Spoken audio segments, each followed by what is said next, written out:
하나님의 선교 방법, 하나님의 선교 방법이라는 제목으로 하나님 말씀 증거하도록 하겠습니다. 로마서에서 이제 8장까지가 이제 신앙의 원리에 대해서 이제 설명을 했다. 그러면 9장, 10장, 11장이 이제 예수님도 유대인이고 12제자도 유대인이고 바울도 유대인이잖아요. 그러니까 유대인, 즉 동족의 구원에 대해서 너무 안타까워하는 마음으로 이제 설명하고 또 여기 말씀에 있는 것처럼 다만 몇 사람이라도 구원하고자 하는 마음으로 이제 쓴 것이다. 그래서 9장, 10장, 11장이 바로 그러한 주제를 가지고 있다. 근데 우리가 이제 질문이 생길 수 있잖아요. 그럼 나하고는 별 상관이 없는 거네. 이미 우리는 예수 믿었고 더군다나 우리는 여러분 중에 이스라엘 사람 아는 사람 있어요? 저도 없거든요. 그럼 이게 우리하고 무슨 상관이야? 근데 그렇지 않다는 것입니다. 이 말씀을 통해서 이제 우리가 몇 가지를 좀 기억하면 좋겠는데, 이제 오늘 설교 제목이 하나님의 선교 방법이잖아요. 그래서 이제 하나님께서 어떻게 선교하시는지, 그러니까 여러분이 이제 전도하기를 원하는 그런 분들이 있다고 그러면, 그 다음에 내 자신을 포함해서 어떻게 하나님 앞에 서 있는 것이 옳은 것인지, 이런 것들을 분별하고 또 방향을 정할 수 있는 매우 중요한 말씀들이 오늘 본문에 있다고 생각합니다. 첫 번째는 우리 4절과 5절에 있는 것처럼 우리 이틀 전에도 했었죠. 바로 이 남은 자 사상이 굉장히 중요하다는 것입니다. 영어로 렘넌트라고 그랬죠. 렘넌트. 그래서 여러분들이 어디 가시다가 렘넌트라고 써 있는 거 보면 저거 로마서에 나오는 바로 남은 자. 예레미야서에 가면 구루터기. 그런 것을 얘기하는 거구나. 그래서 남은 자들이 굉장히 중요하다는 것입니다. 5절 한번 보겠습니다. 5절 다 같이 한번 읽어보겠습니다. 시작. 이와 같이 지금 이 시기에도 은혜로 택하심을 입은 사람들이 어떻게 되어 있습니까? 남아있습니다. 이렇게 되죠. 그러니까 항상 이 남은 자들이 있다는 것입니다. 남은 자들. 하나님의 말씀을 귀하게 여기고, 그러니까 어떻게 보면 겉으로 표시가 안 날 수도 있어요. 여러 가지 이유 때문에. 그런데 여러분들이 여러분의 눈으로 이제 모든 사람들을 바라보고 할 때 저는 이 렌즈를 가지고 있는 것이 굉장히 중요하다고 생각합니다. 분명히 이 가운데도 주님의 은혜를 사모하는 누가 있다? 남은 자들이 있다. 남은 자들이 있다. 그러니까 내 아들, 내 친구 주변에도 분명히 누가 있을 거다. 남은 자들이 있을 거다. 주님의 은혜를 사모하는. 내 직장 안에도 그 다음에 그러니까 표시를 안 하면 모를 수는 있어요 우리가. 그런데 분명히 있다는 것입니다. 그리고 우리 그 뒤에 그 위에 있잖아요. 그 엘리야가 하나님 저밖에 없습니다. 저 너무 외로워요. 그랬더니 하나님이 뭐라고 그러셨대요? 야 7,000명 있어. 뭘 혼자 있다고 호들갑이니 내가 7,000명 남겨놨거든. 있다는 것입니다. 그때부터 이제 엘리야의 사역이 확 바뀌어버리죠. 우리도 마찬가지입니다. 그래서 반드시 남은 자가 있다는 것을 여러분 잊지 마시기를 주님의 이름으로 축원합니다. 근데 우리 모르잖아요. 그러니까 우리가 이걸 잘해야 돼요. 뭘 잘해야 되냐면은 가끔 우리가 이제 전도하거나 할 때 자꾸 관상 보고 하려고 하는 경우 있어요. 저 사람에게는 전도해도 전도가 될 것 같은데 그러지 마시라는 거예요. 우리는 몰라요. 모르니까 때를 얻든지 못 얻든지 그게 중요해요. 때를 얻든지 못 얻든지. 그래서 그냥 우리 마음 중심 가운데 이게 하나님의 선교 방법이라니까요. 분명히 남은 자가 있습니다. 그러니까 예상치 못한 곳에서 맞아요. 이렇게 환호해주고 또 같이 힘을 실어주는 그런 사람들이 반드시 있다는 것입니다. 그러니까 이 말씀을 기억하고 그러니까 자꾸 우리가 미리 이제 섣불리 판단해버리면 안 돼요. 그리고 그냥 선입견이라고 부르기도 하잖아요. 저 사람에게는 말해봐도 씨알도 안 먹힐 거야. 그렇지 않다는 것입니다. 그래서 일단은 우리가 내 스스로 이렇게 자꾸 제한을 두면 안 돼요. 저 사람에게는 안 될 거야. 이런 환경에서는 안 될 거야. 이런 분위기에서는 괜히 나만 창피당할 거야. 그게 엘리야 신드롬이에요. 하나님이 말씀하시잖아요. 아니라고 7,000명 있다고. 그때부터 엘리야가 곳곳에 하나님의 사람들 세우는, 그러니까 우리 식으로 얘기하면은 신학교를 몇 군데 세우거든요. 엘리야 마지막 순간에 보면 그런 장면 나오잖아요. 여리고로 갔고 베들레헴 가고 하는데 하나님이 오늘 엘리야를 하늘로 올리신 것을 알지 못하십니까? 근데 엘리사가 나도 안다. 조용해라. 이러면서 그게 뭐냐? 엘리야가 마지막에 하나님 앞에 들림받기 전에 이제 자신들이 세운 그런 믿음의 사람들 한번 쭉 돌아보는 거잖아요. 그러니까 남은 자가 있다는 것입니다. 남은 자가. 그래서 우리의 관점도 이렇게 바뀌어야 된다. 이거 하나 기억하면 좋겠고, 그 다음에 우리 11절에 있는 것처럼 이제 어제도 말씀드렸지만 여기 보면 계속 이제 우리 세번역 보고 있는데 세번역에는 질투하는 마음이라고 나오고요. 그 다음에 개역개정에는 시기하는 마음이라고 나와요. 저는 똑같다고 생각하는데, 그러니까 쉽게 말하면 이런 겁니다. 이스라엘이 거절했잖아요. 누구를요? 예수님을. 복음을 거절해 버렸어. 그래서 복음이 어디로 넘어갔어요? 이방인에게 복음이 넘어갔다는 거예요. 그래서 세 번째, 이스라엘 원가지들인 이스라엘 사람들에게 시기심이 발생했다는 거예요. 질투심이 발생했다는 거예요. 저거 우리가 받아야 될 은혜인데, 우리가 누려야 될 은혜인데 저것을 이방인들이 다 누리고 있네. 그래서 결국은 돌아오게 될 것이다. 돌아올 원인이 될 것이다. 이제 요 패턴입니다. 이스라엘이 거절했다. 이방인에게 복음이 넘어갔다. 그랬더니 원가지들이었던 원뿌리였던 이스라엘 백성들이 뭐가 일어났어요? 시기심이 일어났다. 질투심이 일어났다. 그래서 다시 돌아오게 되는 원인이 되었다. 이제 요 패턴이거든요. 그러면 이것을 우리의 신앙생활에 한번 적용을 해봅시다. 무슨 얘기냐? 첫 번째는 이렇게 생각하시면 돼요. 뭐냐면 내가 어떻게 전도하려고 하는 사람이 있잖아요. 그 사람에게 온 힘을 다 쏟지 마십시오. 사도 바울의 방법이 굉장히 좋은 방법이에요. 무슨 얘기냐? 예루살렘이 다 변해진다. 그러니까 예수님이 이렇게 말씀하셨잖아요. 땅끝까지 이르러 예루살렘과 온 유대와 사마리아와 땅끝까지 이르러 복음을 증거해라. 그래요? 그러면 예루살렘이 다 전도될 때까지, 그 다음에 유대가 다 전도될 때까지, 그 다음에 사마리아가 다 전도될, 그러니까 다 한 다음에 넘어간다 이렇게 하는 게 아니에요. 전하고 넘어가는 거예요. 되든지 안 되든지 그거는 이제 누구 소관이에요? 주님이 하실 거예요. 그래서 이 방법이 굉장히 좋습니다.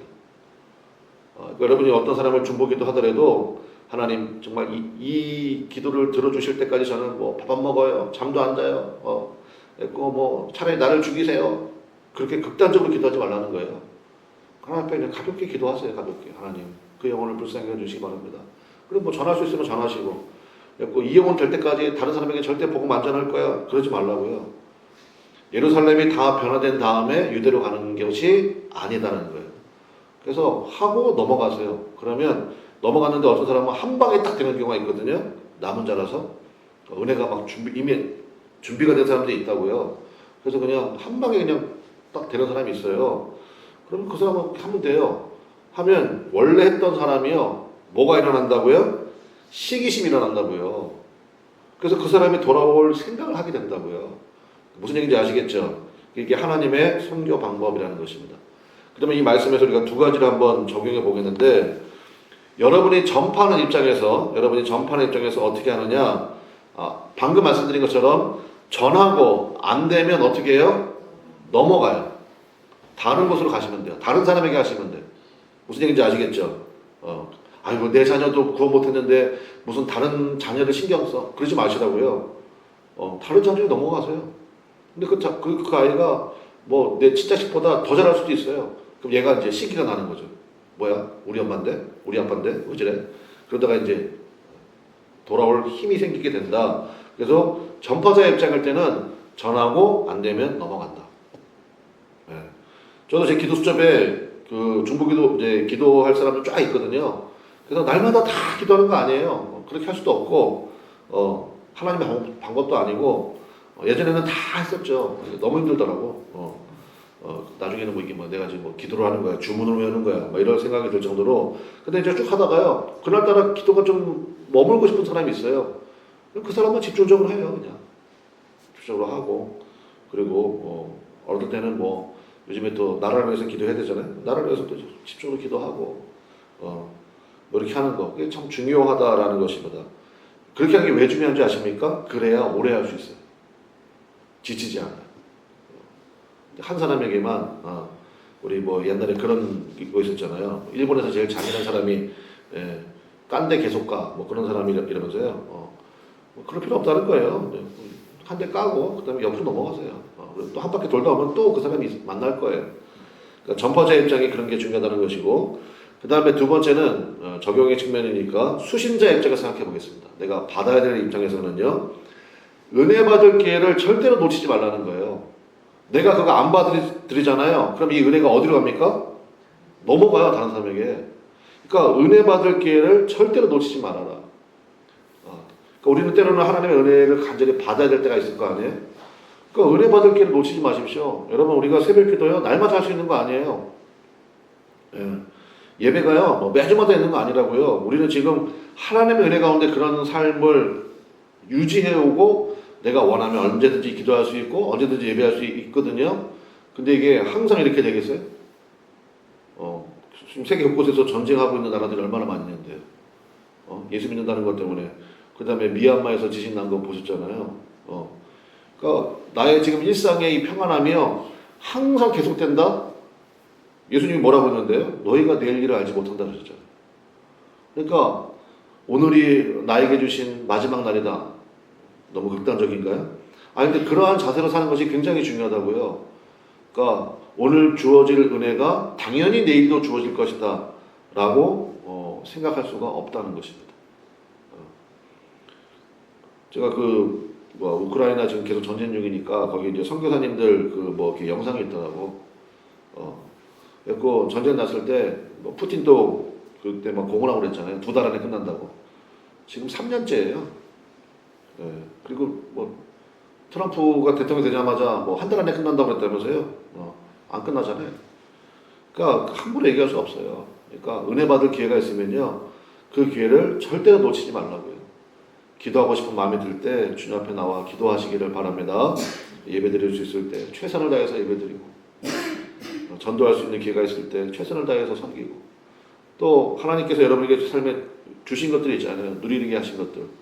그런 것들을 충분히 누릴 줄 알고 기뻐할 줄 알고 하는 그러한 믿음의 모습이 참 중요하다라는 것입니다. 조금 있으면 이제 막 벚꽃이 만발하겠죠. 그럴 때 여러분 벚꽃 구경도 좀 가세요. 저도 우리 성도님들 데리고 한번 가야 되겠다 이런 생각을 가지고 있는데, 근데 이제 벚꽃 나왔을 때 그러니까 제일 제가 보니까 불쌍한 인생이 어떤 인생이냐, 여름에는 더워 죽겠다고 꼼짝도 안 하고 겨울에는 추워 죽겠다고 꼼짝도 안 하고, 그럼 어쩌자는 거야? 여름에는 여름을 누릴 줄 알고 겨울에는 또 겨울대로 누릴 줄 알고, 벚꽃이 피면 꽃구경도 갈 줄 알고 하나님이 주신 삶을 만끽할 줄 아는 그러한 삶이 하나님 보시기에도 이쁘다는 것입니다. 좀 저렇게 기뻐하고 기뻐하네? 하나님도 기쁘시잖아요. 근데 더워 죽겠어요. 추우면 추워 죽겠어요. 배부르면 배불러 죽겠어요. 배고프면 배고파 죽겠어요. 그러면 이제 하나님이 진짜 그다음 얘기는 안 할게요. 그래서 이제 요 원리가 참 중요하다라는 것입니다. 그러면서 사도 바울이 이제 카운터 펀치를 나뉘는데 21절 한번 보겠습니다. 21절. 우리가 오늘 경계로 삼아야 될 말씀이에요. 21절 다 같이 읽겠습니다. 시작. 하나님께서 본래의 가지들을 아끼지 않으셨으니 접붙은 가지도 아끼지 않으실 것입니다. 우리가 접붙은 가지들이잖아요. 접붙임 요한복음 15장에도 나오잖아요. 나는 포도나무에 너희는 가지니 열매를 맺지 않는 가지는, 그런 말씀이 쭉 나오잖아요. 그리고 우리가 접붙은 가지다라는 것을 이제 잊으면 안 된다는 것입니다. 그리고 여기 말씀에 있는 것처럼 그 다음에 이제 22절이 우리가 표시를 좀 해야 되는데, 22절 같이 읽겠습니다. 시작. 그러므로 하나님의 인자하심과 준엄하심을 생각해 보십시오. 넘어진 사람들에게는 준엄하시지만 하나님의 인자하심에 머물러 있으며 하나님의 인자하심이 그에게 머물러 있을 것입니다. 그렇지 않으면 그런 사람도 잘릴 것입니다. 거기다 표시합시다. 하나님의 인자하심과 준엄하심. 하나님에게는 두 가지가 있어요. 쉬운 성경에는 이게 어떻게 되어 있냐면요, 하나님의 인자하심과 동시에 엄격하심을 깊이 생각하십시오 되어 있어요. 그러니까 준엄하심보다 엄격하심이 더 좋은 것 같아요. 하나님은 나 없으면 못 살아. 맞아요? 틀린 말이에요? 틀린 말이에요. 하나님도 마찬가지죠. 너 말고도 7,000명 더 있어. 하나님 앞에는 우리 교회가 최고 교회지. 맞아요? 틀려요? 틀립니다. 하나님은 대안이 많으세요. 그게 하나님의 엄격하심이라고요. 그렇다고 또 너무 하나님 앞에 엄격한 믿음을 가지고 있으면 그것도 옳지 않아요. 그래서 우리가 오늘 아까도 기도했지만 우리는 하나님의 어디에 머물러 있어야 됩니까? 인자하심에 머물러 있어야 된다. 이게 굉장히 중요한 단어예요. 머물러 있다. 이게 접붙임 대단한 이 단어와 어원이 똑같아요. 그 하나님의 은혜 없이는 살 수 없습니다. 하나님 저를 불쌍히 여겨주십시오. 기도 중에 최고의 기도가 그 기도라고 그랬잖아요. 주님 저를 불쌍히 여겨주세요. 그 주님이 불쌍히 여기시면 그 다음에 뭐가 나온다고 그랬어요? 기적이 나온다고 그랬죠. 복음서에 보면요, 주님 앞에 이 병 고침 받거나 자기 문제가 해결된 사람들의 기도는 다 똑같습니다. 주님 저를 불쌍히 여겨주십시오. 그 다음에 주님이 불쌍히 여기신지라. 그러니까 우리가 우리의 기도의 그 포인트는요, 거기에 있어야 돼요. 주님 저를 불쌍히 여겨주세요. 그러니까 절대로 잘난 척하지 않는다는 것입니다. 주님 저를 불쌍히 여겨주십시오. 주님의 은혜가 없으면 살 수가 없습니다. 주님 이 자식을 불쌍히 여겨주십시오. 주님 우리 교회를 불쌍히 여겨주십시오. 주님의 불쌍히 여기심만 받으면 그 다음에 길이 열리는 거예요. 고침받고요, 회복되어지고요. 그래서 우리의 기도 중에 최고의 기도가 하나님의 인자하심에 머물러 있는 기도예요. 그러니까 하나님의 인자하심과 동시에 엄격하심, 준엄하심을 생각하라는 거예요. 잊지 말라는 것입니다. 그러므로 그런 믿음을 가진 사람들은 특징이 뭐냐? 절대로 함부로 말하지 않습니다. 경거망동하지 않고요, 함부로 판단하지 않아요. 그러니까 그러한 신앙의 자세가 매우 중요하다는 거예요. 그리고 이제 마지막으로 우리 29절로 가겠습니다. 29절. 29절 한번 같이 읽겠습니다. 시작. 하나님께서 주시는 은혜의 선물과 부르심은 철회되지 않습니다. 철회되지 않습니다. 그러니까 이것도 좋은 번역이긴 한데 우리 개역개정에는 뭐라고 번역되어 있냐면 일단 은혜의 선물이 은사라고 되어 있어요. 그러니까 은사의 뜻이 은혜의 선물이에요. 하나님의 은사와 부르심에는 후회하심이 없느니라. 많이 들어보셨죠? 근데 여기에는 이제 철회되지 않습니다. 이렇게 되어 있는 건데 저는 뭐 둘 다 뭐 중요하다고 생각합니다. 번역도 맞고, 일단은 하나님의 은사와 부르심에는 후회하심이 없다, 철회되지 않는다. 이것을 우리가 붙들어야 돼요. 그래야지 우리가 기도할 힘이 생기잖아요. 아유 김 목사한테 저 그나마 아래 교회 맡겼더니 저 하는 집 빠져봐. 아유 너 아웃. 그러지 않으신다고요. 철회되지 않는다고요. 여러분 믿습니까? 그런 또 신앙의 한 기둥으로 그거 가지고 있는 거 굉장히 중요해요. 근데 그러면 영원히 철회되지 않느냐? 그거 아니라고 그랬잖아요. 아까 엄격하심을 생각하라고 그랬잖아요. 준엄하심을 생각하라고 그랬잖아요. 원 가지들도 아끼지 않으셨대잖아요. 하물며 접붙임 받은 가지는 두말해서 뭐 하겠느냐? 이 얘기를 서더벌이 굉장히 길게 쓴 거예요. 그럼 이 말씀을 또 적용해 봅시다. 그러니까 우리 삶의 모든 것들을요, 하나님의 부르심으로 여기는 것, 그러니까 부르심에 대한 응답으로 여기는 것, 이거 굉장히 중요하다는 거예요. 성경에 나와 있는 우리가 존경할 만한 인물들 있잖아요. 우리가 따르고 싶은 뭐 요셉이라든지 에스더라든지 다니엘이든지 이런 분들이 이거 굉장히 잘하는 거예요. 그러니까 에스더가 왕비였잖아요. 그 당시 세계 최강국의 왕비였어요. 그러면 자기 걱정할 거 있어요, 없어요? 없죠. 근데 거기 하만의 계결에 의해서 유대인들 다 죽게 됐잖아요. 그렇다고 누가 왕비를 죽이겠어요? 하만은 또 더군다나 왕이 가장 사랑하는 저 왕비인 저 사람이 에스더가 유대인인 줄은 꿈에도 몰랐어요. 꿈에도 몰랐다고. 그러니까 이제 그런 짓을 계기로 꾸민 거잖아요. 그때 에스더의 외삼촌이었던 모르드게가 한마디 하죠. 네가 왕비가 된 거, 네가 이뻐서, 네가 잘나서 그거 아니라는 거예요. 하나님의 부르심이 있다는 거예요. 그러면서 뭐라고 그래요? 이때를 위함이라. 딱 이 한마디. 네가 왕비 된 거 이때를 위함이야. 그러니까 그 얘기를 에스더가 알아들었죠. 그래서 3일 금식한 후에 내가 죽으면 죽으리라 라는 마음으로 왕 앞에 나가잖아요. 그래서 역전돼 버리죠. 그러니까 나에게 주어진 모든 것, 그러니까 그게 뭐 직장이 됐든 결혼이 됐든 교회가 됐든 이 모든 것들을요, 하나님의 부르심으로 여기는 것, 이거 굉장히 중요한 자세예요. 하나님이 나를 이 자리에 부르셨다, 이 렌즈로 바라보는 거예요.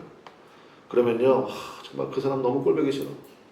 그래도요, 하나님이 나를 이 자리에 부르셨어 라는 렌즈로 바라보면 쉽게 뭐 이혼하거나 뭐 판단하거나 이러지 않아요. 직장도 마찬가지예요. 하나님 나를 이 자리에 부르셨다. 그러면 이 자리 가운데서 내가 해야 될 것이 무엇인가? 그래서 믿음의 원뜻이 견딤이라고 그랬잖아요. 목사님 그럼 도대체 언제까지 견뎌요? 그걸 제가 어떻게 알아요? 때가 되면 주님께서 그래 됐다 그러면 그때 옮기시는 거지. 길 열어주시고. 그러니까 저는 그런 렌즈가 그런 인생에 대해서 그런 관점으로 바라보는 것. 그래서 저는 그러니까 자기가 자꾸 뭐 하려고 하지 마세요. 약간 뭐라 그럴까 수동적으로 사는 게 좋아요. 수동적으로 사는 게. 네. 제가 여기 교회 개척해가지고 25년 있었잖아요. 그리고 주변에서요, 죄송합니다. 목사님들 만나서 얘기하고 오늘도 이제 목사님 뭐 두 분이 저 만나러 오신다는데, 궁금한 거예요. 그리고 제가 죄송합니다. 관상을 볼 때는 그렇게 안 생겼나 봐요. 약간 뺀질뺀질하게 생겼나 보지. 그래고 25년 여러분 아무 말도 여러분도 동의하나 봐. 약간 섭섭하네. 근데 네. 그리고 되게 신기해요. 어떻게 25년 동안 한 자리에 있었어요? 왜 그러냐? 주님이 있으라 그러니까. 그리고 제가 뭐 한번 간증도 했던 것 같은데, 꼭 여기 시작할 때 굉장히 엄청난 은혜가 있었거든요. 그러니까 그때 제 아내도 그렇고 같이 결심했어요. 주님이 옮기시기 전까지는 내 스스로 길을 찾지 않는다.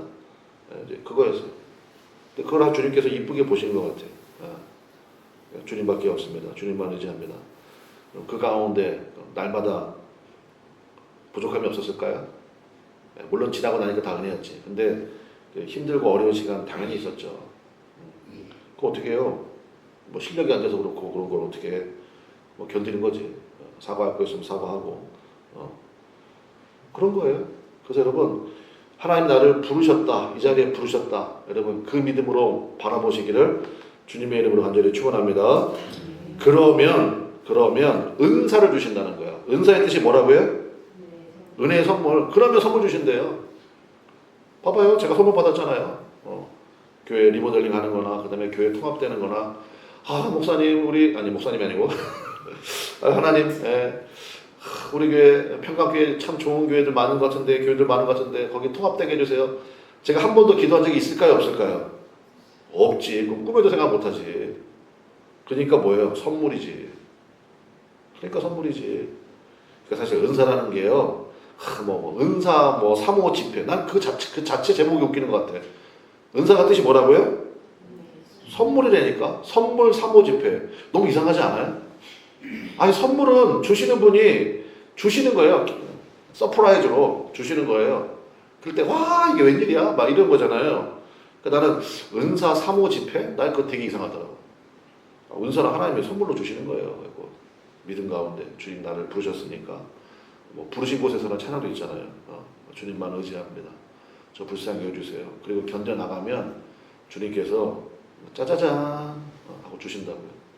그러니까 은사라는 건 뭐냐? 부르심에 하나님 나를 이 자리에 부르셨습니다. 직장이 됐든 결혼이 됐든 속속이나 자식이 됐든 자꾸 다른 집 자식하고 비교하면 안 된다고요. 정말 하나님 나에게 정말 합당한 것들을 주셨습니다. 너무 아름다운 걸 주셨습니다. 그래서 그렇게 바라보고 그렇게 사랑하고 섬기고 하다 보면요, 하나님께서 은사, 즉 그것을 감당할 힘을 주신다고요. 여러분 믿습니까? 그러니까 이거예요, 이 은혜. 그 은혜를 붙들고 우리 나아가는 우리 거룩한 우리 그나무 아래의 종들 되시기를 주님의 이름으로 간절히 축원합니다. 기도하겠습니다. 우리 주여 한번 부르고 하나님 오늘도 이 은혜 붙들고 나가기를 원하고 그 다음에 이게 이스라엘에 관한 얘기가 아니잖아요. 그렇죠?